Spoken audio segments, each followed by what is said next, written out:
को नमन करते हुए मंचासीन समस्त भिक्षु संघ को वंदना करते हुए आज के इस कार्यक्रम में उपस्थित सभी उपासक उपासिकाओं को मैत्रीपूर्ण जय भीम, नमो बुद्धाय।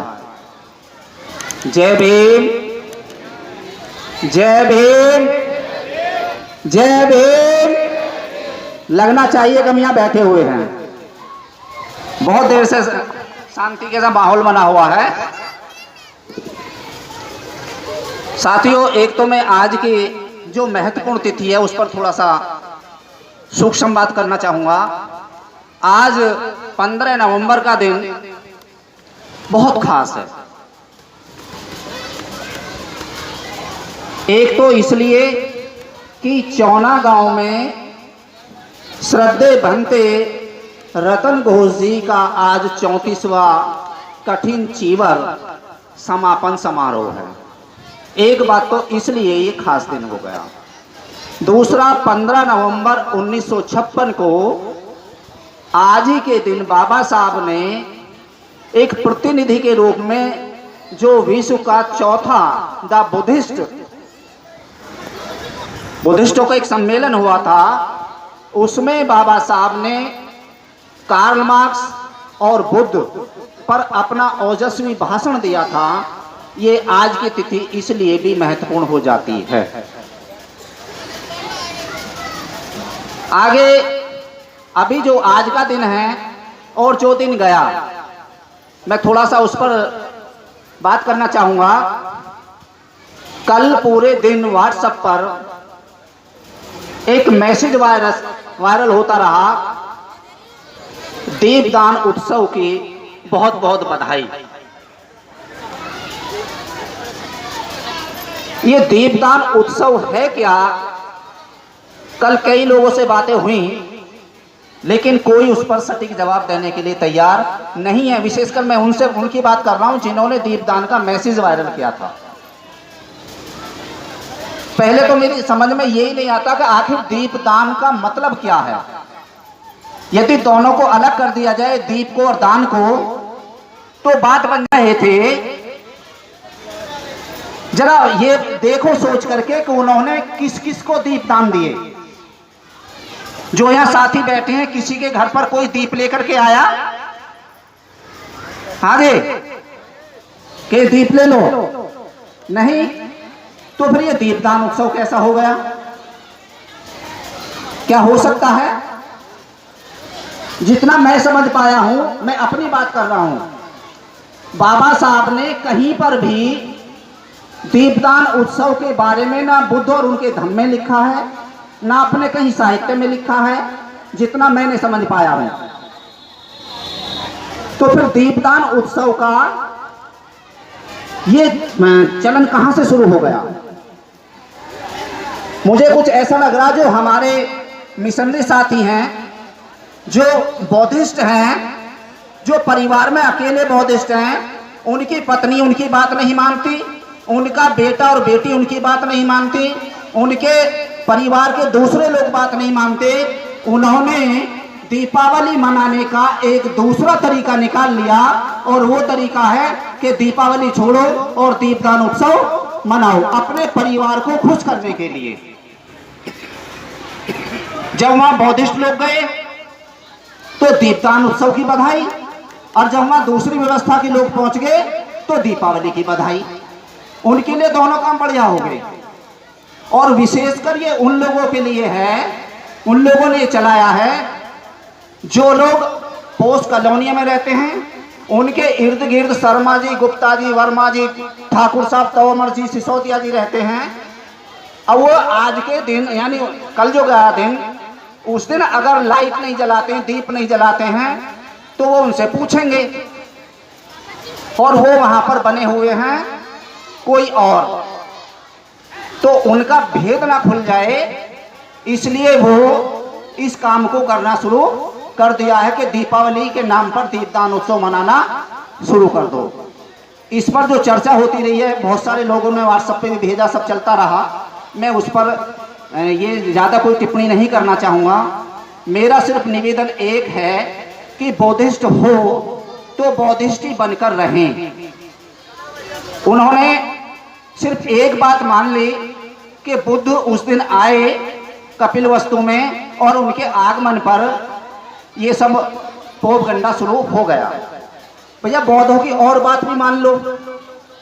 बौद्धों के अगर सही मायने में देखा जाए तो क्या हम वास्तव में अपने परिवार में बौद्ध प्रतीक भी रखते हैं?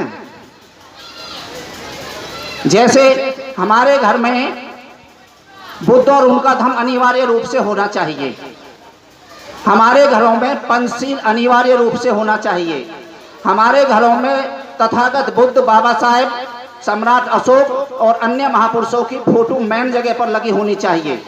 हमारे घरों में जो बोधि वृक्ष है उसका कोई ना कोई प्रतीक हमारे घरों में होना चाहिए। क्या ये सब होता है? क्या हम वास्तव में ये सब अपने घरों में स्थापित कर पा रहे हैं? क्या हम अपने घरों में बौद्धिस्ट होने के साथ साथ हमारा आचरण, हमारा व्यवहार, हमारा खान पहन, हमारा पहनावा, हमारी जुबान क्या बौद्धों जैसी हो गई है? केवल दीपदान मना करके हम अपने आप को दिखाना चाहते हैं कि हम बौद्धिस्ट हैं। दीपदान उत्सव मनाने से पहले अपने घर के कल्चर को हमें बदल देना चाहिए और बदलने का एक सिस्टम है। हम देख रहे हैं हमारे सामने हमारे भिक्षु संघ उपस्थित हैं, सभी एक ही पोशाक में हैं जिसे हम चीवर के रूप में जानते हैं। कैसे लग रहे हैं? हाँ जी, अच्छे लग रहे हैं ना? और अच्छे लगने के साथ साथ पूरे भारत में नहीं पूरी दुनिया में जो भिक्षु संघ का पहनावा है, जो चीवर है, पूरी दुनिया में सम्मान की नजर से देखा जाता है। तो क्या बौद्धों का ऐसा कोई पहनावा नहीं होना चाहिए? कम से कम जब ऐसे उत्सव हो रहे हो तो उस पर तो कोई पहनावा हो और उस पहनावा एक जैसा हो। उसके लिए सबसे जरूरी है कि व्हाइट ड्रेस पहने, चाहे सफारी पहने, पैंट शर्ट पहने, कोट पैंट पहने, महिलाएं साड़ी पहने, सूट सलवार पहने, कुछ भी हो वो व्हाइट में होना चाहिए। आपको कोई कुर्ता पजामा पहनने के लिए भी मना नहीं कर रहा, लेकिन हम जब बौद्धों के कार्यक्रम में जाएं, बाबा साहब के कार्यक्रम में जाएं तो बौद्ध दिखने चाहिए। रंग बिरंगे तो हमेशा पहनते हैं। शादी, जन्मदिन, कुआं पूजन वगैरह वगैरह हो रहे हैं, खूब क्या चल रहा है, खूब रंग बिरंगे पहनते, कोई मना नहीं करता। लेकिन अपने बौद्धों के कार्यक्रम में हमें सफेद यानी व्हाइट ड्रेस का इस्तेमाल करना चाहिए। मेरा समय पूरा हो गया है। इसी के साथ सभी को मैत्रीपूर्ण जय भीम, नमो बुद्धाय। अगर सम्यक संबुद्ध परम पूज्य बोधिसत्व बाबा साहब डॉक्टर बी.आर. अम्बेडकर को नमन करते हुए मंच पर विराजमान पूज्य भिक्षु संघ, जैसा मुझे आदेश हुआ है अपनी 2-4 मिनट में बात कहूँ। बात मेरी नहीं है, मेरे कहने में कुछ त्रुटि हो सकती है, लेकिन धम्म की बात है। आज रतन घोष भिक्षु जी अपना 34वां वर्षावास यहाँ पर समारोह के रूप में मना रहे हैं।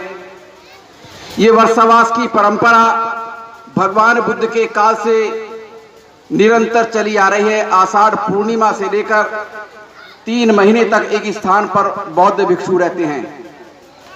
महत्वपूर्ण ये नहीं है कि बौद्ध भिक्षु एक स्थान पर रहते हैं, महत्वपूर्ण ये है जो बौद्ध भिक्षु बुद्ध विहार में रहता है, एक स्थान पर रहता है, उसने 3 महीने के अंदर कितनी साधना की है, कितना धर्म का अध्ययन किया है। क्योंकि जब भगवान बुद्ध ने आषाढ़ी पूर्णिमा को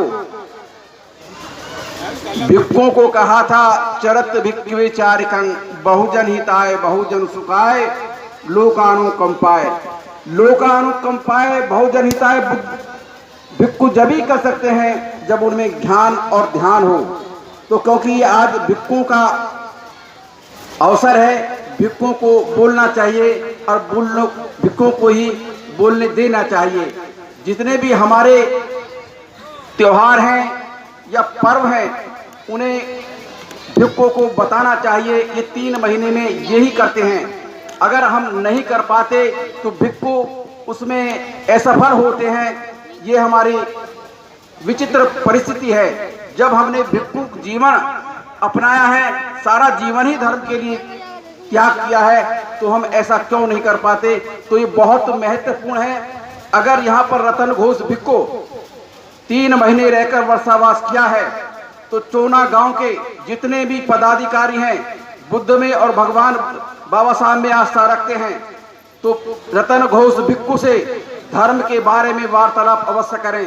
पंचशील क्या है, अष्टशील क्या है, इसलिए दूसरे लोग हम पे हावी हो जाते हैं। अभी भाई साहब ने कहा दीपदान, दीपदान जैसे कोई चीज है ही नहीं बुद्ध साहित्य में। अगर कोई कहता है निश्चित रूप से वो बेईमान आदमी है, उसे वैसे ही उत्तर दिया जाना चाहिए। कोई हमसे कहता है दीपदान, हम कहते हैं बहुत बढ़िया बात है, तू 8 शील बता।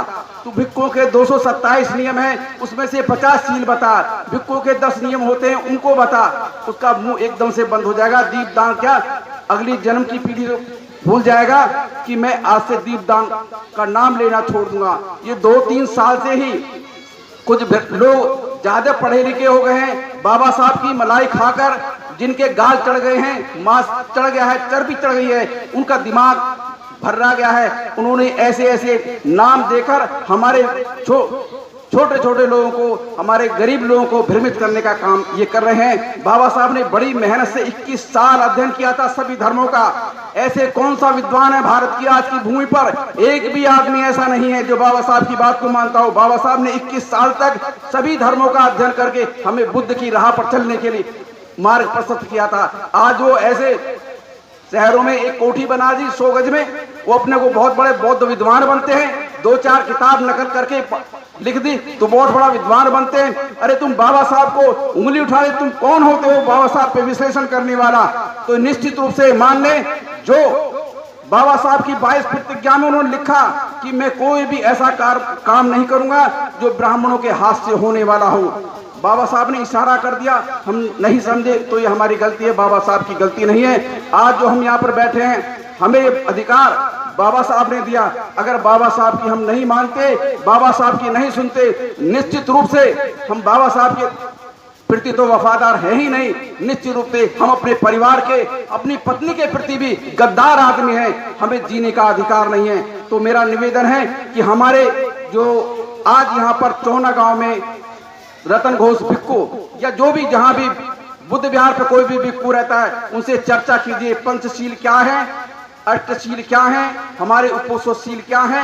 ये हमारी संस्कृति है, ये शर्मा संस्कृति है। वर्षावास ऐसे नहीं हमने आए खाना खा के चले गए, ये बहुत ही पवित्र है। ये जो पहले आपके सामने चीवर घुमाया गया था, ये भंते का चीवर नहीं है, ये हमारी तरफ से, हमारे ग्रामवासियों की तरफ से श्रद्धा पूर्वक जो 3 महीने भंते ने एक स्थान पर रहकर बिताया है, तो भंते को वस्त्र दान कहते हैं। इसका बड़ा महत्व है और भंते उसका अच्छी तरीके से पालन करके लोगों को धर्म देशना दें, तो लोगों को धर्म ज्ञान सिखाएं।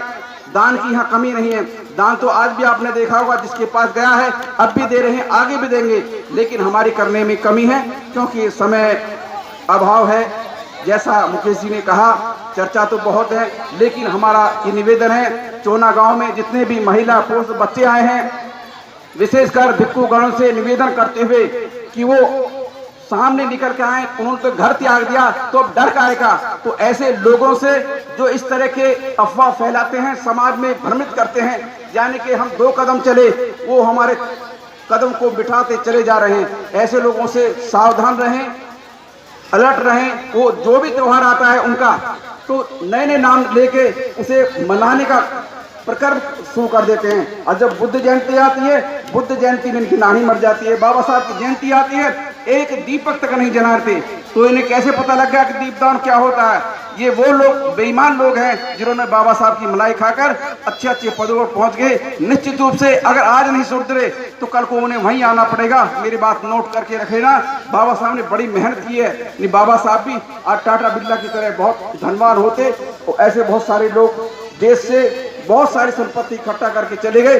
तो मेरा सभी से निवेदन है, जितने भी लोग यहाँ पर आए हैं, बाबा साहब को पढ़ें, अगर नहीं पढ़ सकते, जो पढ़ना नहीं जानते, वार्तालाप करें, चर्चा करें। भंते यहाँ पर रहते हैं, अलग अलग लोगों को बुलाएं, चर्चा करें, पैसे की कोई चिंता नहीं है। अगर भंते एक समय खाना खाते हैं, एक समय के अलावा और कुछ नहीं करते, ज़्यादा से ज़्यादा पानी पी लेंगे, भोजन कर लेंगे, 2 रोटी दिखाएंगे, क्या करेंगे? उनसे चर्चा कीजिए, वार्ता कीजिए और उनकी ज्ञान की जो 3 महीने इन्होंने अध्ययन किया उस आप भी परखिए। भगवान बुद्ध ने 4 परिषद बनाई, भिक्खुनी संघ, उपासक उपासिका संघ। जितना भिक्खु का कर्तव्य है समाज में, उतना ही उपासक उपासिका भी कर्तव्य है। ऐसे नहीं को भिक्खु बन गया तो हम चुपचाप बैठे देखते रहें। अगर हमें लगता है कि हमें जानकारी है तो खड़े होकर उसको तुरंत गलत हो रहा है उसे रोकें और सही जानकारी देने का प्रयास करें। तो मैं इतनी बात कहते हुए आज के शुभ अवसर पर जितने भी चोना गांव के जितने भी लोग आए हैं, ये श्रमण संस्कृति है, ऐसे ही चलती रहे, चाहे धीमे धीमे एक दिन हम अपने मंजिल पर पहुंच जाएंगे। इसी शब्दों के साथ साधु साधु।